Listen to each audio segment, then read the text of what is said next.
देखिए, जो संजय जी हैं और बेटी विदुषी है और जो हमारे सभी साथी आज इतनी बड़ी संख्या में जो शामिल हुए हैं, ये वो लोग हैं जो जान हथेली पे रख करके और जन सेवा में लगे रहते हैं। तो कहीं ना कहीं हमसे कोई भूल हुई होगी जो हम इनकी उम्मीदों पर खरे नहीं उतरे, और ये एक अच्छा तजर्बा होता है।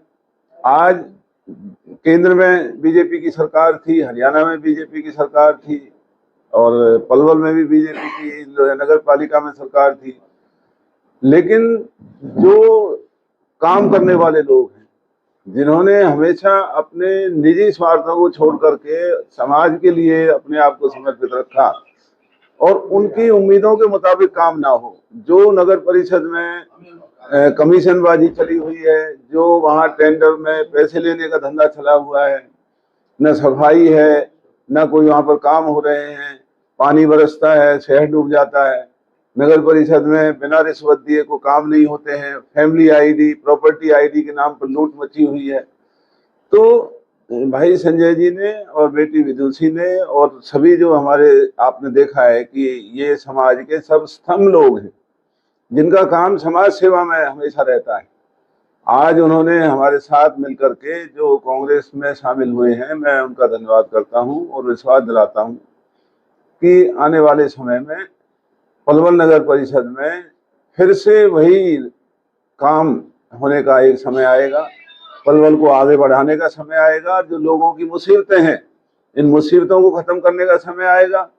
और जो धांधली नगर परिषद में हुई है, जो करोड़ों रुपए की धांधली हुई है, उसका भी हम हिसाब लेंगे और जो भी कसूरवार लोग हैं, चाहे वो चुने हुए नुमाइंदे हैं, अधिकारी हैं, कोई भी हैं, उनके खिलाफ सख्त कानूनी कार्रवाई करेंगे।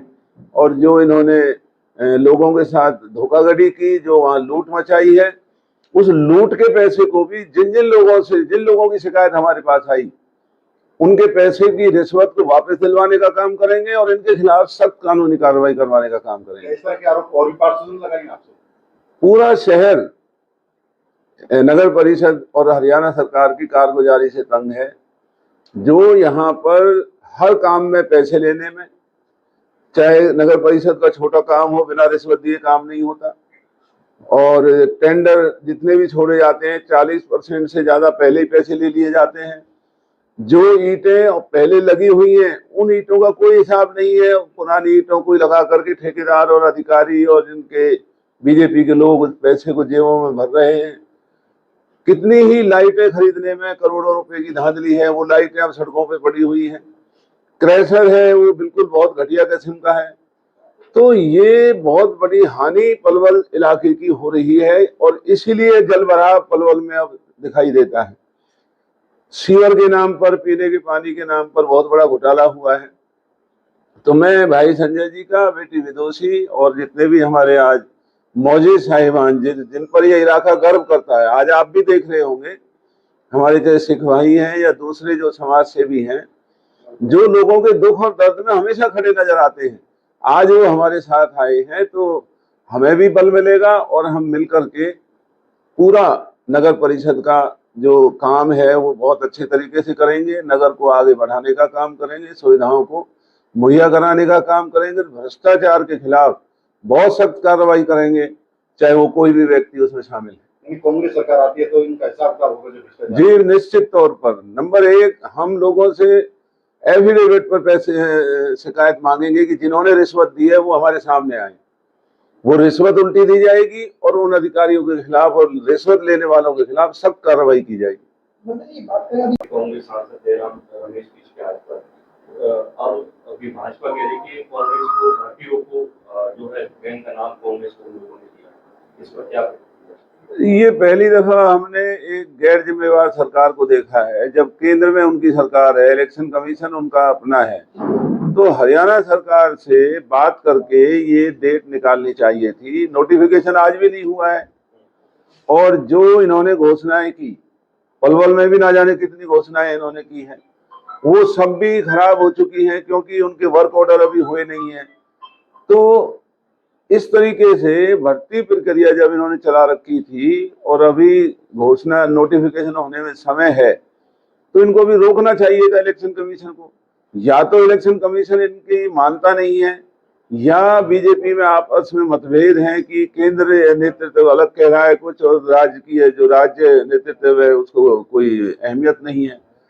तो ये प्रदेश का नुकसान बहुत बड़ा हुआ है, मैं इस बात को मानता हूँ। रोक लगा दी है। हाँ, लगा दी। अब इस पे भाजपा कह रही है कि कांग्रेस जो है हरियाणा के युवाओं के साथ धोखा कर रही है, उनकी वजह से ये रिजल्ट रुका है। कांग्रेस कह रही है कि आप चुनाव के बाद ये रिजल्ट जारी, क्योंकि ये देश का कानून है, जब आचार संहिता लग जाती है तो नौकरियों के नतीजे नहीं निकल सकते। इसमें कांग्रेस के ऊपर दोष लगाना गलत है। ये दोष तो भाजपा के ऊपर है कि उन्होंने देखा ही नहीं कि वो आचार संहिता को लागू कर रहे हैं और नतीजे निकालने की फिराक में है। तो देश के अंदर कानून का राज है, कानून के मुताबिक अब कोई नतीजा नहीं निकल सकता। और जो इन्होंने कामों की घोषणा की है और पैसा अप्रूवल आया नहीं है, वर्क ऑर्डर उनका हुआ नहीं है, वो काम भी नहीं होंगे। तो आज लोगों में गुस्सा इनके प्रति और ज्यादा बढ़ रहा है। पहले होनी चाहिए घोषणा वगैरह, पहले होना चाहिए था। पहले हर सरकार अपना इंतजाम करती, रिजल्ट निकाल के ये चुनाव की तारीखों का ऐलान करते। अब कांग्रेस की सरकार उनका ऐलान करेगी। किसान चली आ रही थी बहुत ज्यादा बढ़ चुकी है कि फैसला आपके करना होगा, आपके राहुल गांधी और राष्ट्रीय अध्यक्ष का अंतिम फैसला होगा। देखिए, पहली दफा कांग्रेस का केंद्रीय नेतृत्व श्री राहुल गांधी जी के नेतृत्व में बहुत ज्यादा मजबूत हुआ है। और पहले जो थोड़ी बहुत बातें हुआ करती थी कमजोर नेतृत्व की वजह से वो चल जाती थी, अब राहुल गांधी जी के नेतृत्व की वजह से और उनकी मेहनत और जो उनकी तपस्या ने इस पार्टी को नए सिरे से खड़ा किया है, मैं नहीं मानता कि कोई भी दिक्कत या किसी के साथ कोई ऐसा काम होगा जो नहीं होना चाहिए। जो अच्छे उम्मीदवार हैं उनको आगे करके और सब मिलकर के चुनाव लड़ेंगे, चाहे फैसला आलाकमान करती है, चाहे फैसला हरियाणा की हमारी जो नेतृत्व है वो करता है। कितनी सीटें जीत जाएंगे आप? अगर उम्मीदवारों का चयन ठीक हुआ तो निश्चित तौर पर 70 से ज्यादा सीटें कांग्रेस पार्टी जीतने की स्थिति में है। कहीं ना कहीं ये नहीं लगता कि एक तरफ हुड्डा हो, दूसरी तरफ रणदीप सिंह सुरजेवाला, शहजाद उम्मीदवारों को लेकर दोनों के बीच जो है समन्वय नहीं बैठ पा रहा? नहीं, ऐसा जो दिखाई दे रहा है असलियत में ऐसा नहीं है। जब टिकटें बटेंगी और अगर कोई उम्मीदवार शैलजा जी के साथ अच्छा है तो उस पर विचार होगा, अगर कोई उम्मीदवार हुड्डा जी के पास अच्छे हैं तो उन पर विचार होगा, और अगर इन दोनों के पास भी कोई अच्छे उम्मीदवार नहीं है और भी कोई अच्छे उम्मीदवार हैं तो पार्टी उन सबके ऊपर विचार कर रही है। तो इससे पार्टी में एक नई जो पद्धति आपको दिखाई देगी। हाँ जी, आज हमारी जो कांग्रेस पार्टी में जो हमारे यहाँ के वार्ड कैंप के जो वार्ड नंबर 12 की जो पार्षद है विदुषी छाबड़ा जी और उनके पति संजय छाबड़ा जी, उनके साथ हमारे जो भाई बॉबी और साथ ही पंजाबी समाज के बहुत ही गणमान्य लोगों ने आज पार्टी ज्वाइन की है। उनका मैं बहुत बहुत स्वागत व अभिनंदन करती हूँ। उनके ज्वाइन करने से हमारी पार्टी को बहुत ही बल व शक्ति मिलेगी। आने वाले चुनाव से हम भारी मतों से जो जीत रहे हैं, जो रोज दिन पर दिन जो संख्या है हमारी पार्टी में महिलाओं की और पुरुष की जो बढ़ती जा रही है, और मैं सभी का ही अभिनंदन व स्वागत करती हूँ। इससे हमारी पार्टी को एक नई दिशा और आगे विधानसभा चुनाव में भी भारी मतों से जीतने का जो काम है। लग रहा है कांग्रेस सरकार आ रही है जिससे लोग आते जा रहे हैं? हाँ जी, सबको लग रहा है। बहुत टाइम से, जब से जो लोकसभा चुनाव हमारे हुए हैं तब से सबको 100% श्योरिटी हो गई है कि हरियाणा में कांग्रेस की सरकार बनने जा रही है।